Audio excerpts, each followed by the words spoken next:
I won the biggest lottery prize in my state's history, $384 million, but I decided not to tell anyone. I wanted to test my family, so I called them pretending to be broke and desperate for help. My mom hung up without a second thought. My brother called me a failure. But my little sister got in her car and drove almost 200 miles, using the last $500 she had. What I did after that changed everything. When I saw the winning numbers on the screen, I didn't scream or jump. I just sat there, staring at them, while my hands started shaking so hard I dropped the remote. $384 million, the biggest jackpot in our state's history. My name on that ticket. For about 2 hours, I didn't move. I kept checking the numbers, refreshing the page, whispering the sequence like it was some kind of code that might vanish if I said it too loud. When it finally sank in, I didn't feel joy. I felt fear. The kind that crawls under your skin and makes you question everything you thought you knew about people. Because I knew my family, and I knew what money did to them. Growing up, money was always the thing that decided whether we were fighting or pretending to love each other.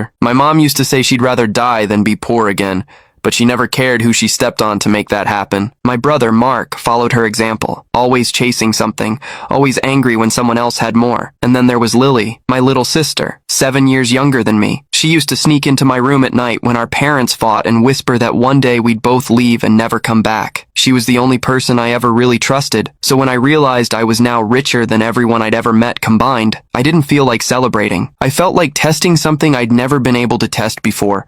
Who actually loved me when I had nothing to offer. That's how the idea started. The next morning, I put the ticket in a small fireproof box and locked it inside a storage unit under a fake name. Then I called my mom. I told her my business had collapsed, that I was behind on rent, and that I didn't even have money for food. She didn't even hesitate. She said she couldn't help and hung up before I could finish the sentence. Mark was next. I told him I'd been evicted, that I needed a place to crash for a few nights. He laughed and said, "Maybe now you'll learn to stop pretending you're better than everyone." Then he blocked me. When I called Lily, she didn't say anything at first. Just silence and then, "Where are you?" I told her I was in a motel near Springfield, that I didn't know what to do. She said she'd be there soon. It was a lie, of course. I was at home, sitting on my couch, phone in hand, waiting to see what she'd actually do. 4 hours later, she texted, "I'm halfway there. Please don't go anywhere." I froze. I asked her how she was coming. She said she was driving. I knew she didn't have much money left. She'd just quit her job a week ago to start nursing school. I asked her if she could afford the trip. She said she'd use what she had left. 200 miles, $500, just to check if her brother was okay. I sat there staring at my phone,